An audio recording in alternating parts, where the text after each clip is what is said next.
I'm Cecilia De Castro from the ACE, or Academy of Culinary Education. I've been teaching cooking for 32 years now. The school is a place to bring out the artists and the talent in individuals who love to cook, to bake, and so that's what ACE is for.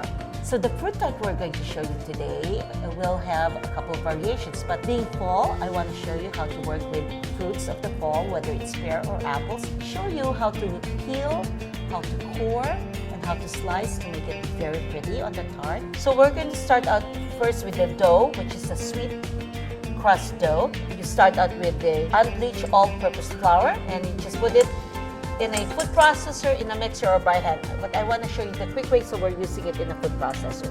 And then, so that's 9 ounces of unbleached all-purpose flour. We have 5 ounces of butter, sweet butter. It's good to use sweet butter, then you can control and adjust the amount of salt you need.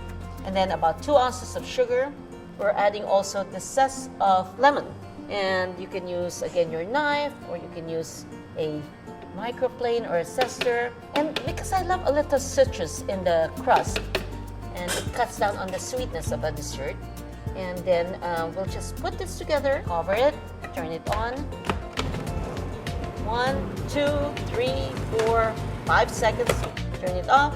And what we're going to do is get a little water, or since I have lemon zest, I'm going to put in a little lemon juice. If you have a thermometer or a little metal skewer, you can just go and then get the juice without having seeds in it. So we'll turn it on again. We'll add the 2 yolks one at a time.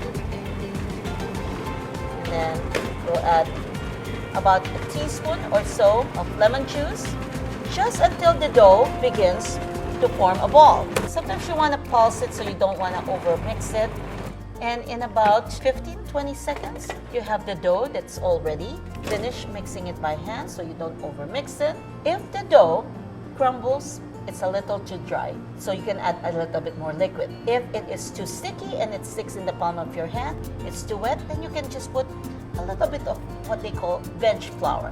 Now, what we'll do is flatten it into a disc, and we'll start rolling it out. When you start rolling it out, you want to keep moving it so that you're rolling it in different directions. And at the same time, you can get that round shape. And if it does shrink, it will shrink in every direction. Otherwise, your circle will become an oval shape. So we will roll it out to the size of a tartlet pan. So I have different sizes here. For the pear tart, I have this 8-9 inch removable bottom, which will make it very easy to take it out, and the edges will be nice and clean. So to help it move around, I'll just help myself and move the dough with that. How thick should the crust be? Well, the thinner it is, of course, the more flaky it's gonna be and beautiful in the mouthfeel. But about, let's say, a 6 to an 8 of an inch would be good. So if it's about already the size or bigger than your tart pan, and about a 1/6 of an inch, and you don't want to wait too long, otherwise it gets too soft. Okay? So this is when you're going to be very careful and lift it and start lining the tart. Okay, so here's the thing. What's beautiful about this tart is if it's falling apart like that, it's good because it's going to be flaky. So what I'm going to do is smooth out the dough at the base and use all this trimming to make a thicker base. So we're just pressing it to make it all even. It's very important then that the base is firm, and then there are even tools such as this, which is a pastry stamper, and you can stamp the base.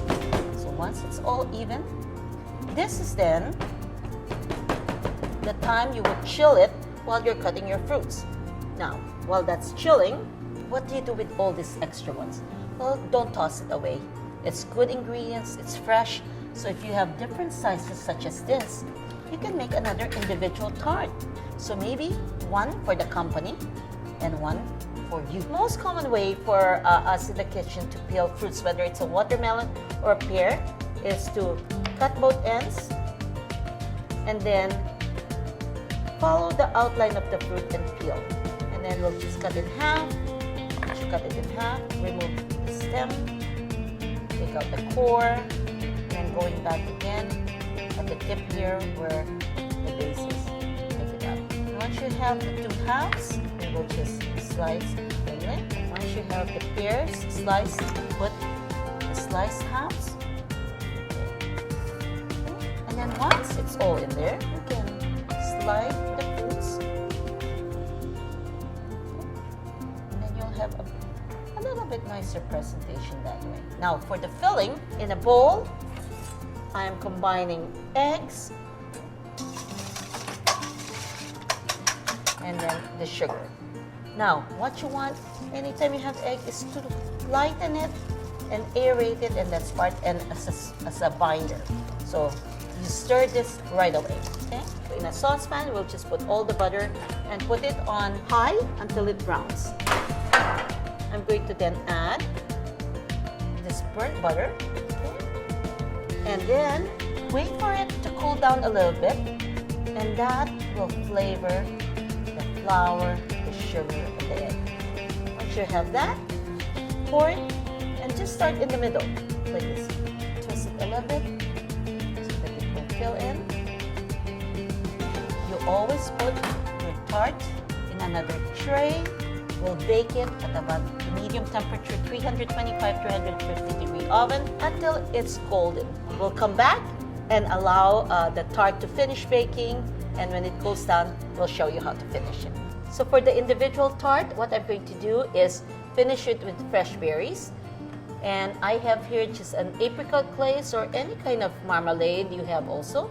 So we'll just put a little bit. This will allow the berries to stick. And I have here my feather brush. You can arrange maybe assorted berries. If you do wash the berries, make sure they are completely dry before you start putting it into the tart or any dessert you're doing. I'm gonna start putting just the kiwi, some raspberries, some blackberries, instead of the sliced strawberry. I'm gonna improvise and just do one of that. To unmold it, all you have to do is remove that, and with your little spatula, you can just do that. And if you have a little caramel sauce or fruit berry sauce, that will be great. On the pear tart, we again can leave it as is, but during the holidays, if you want, you can brush the fruit part with a little glaze. You can even put a little dust of powdered sugar on the edge, makes it more holiday-ish looking. To unmold it, you can just get anything also, such as this. What you want to do is just lift that because this is still slightly warm, and just put it in there, which allows for your tart shell to remove, and then we'll just put it on a plate like this. You can of course garnish it with either mint or a lemon verbena and maybe some berries also on the top. I'm glad you joined me inside my kitchen and allowed me to show you how to do a simple tart, and hopefully that will inspire you to bake and cook inside your kitchen. See you next time, and we'll do more cooking and baking.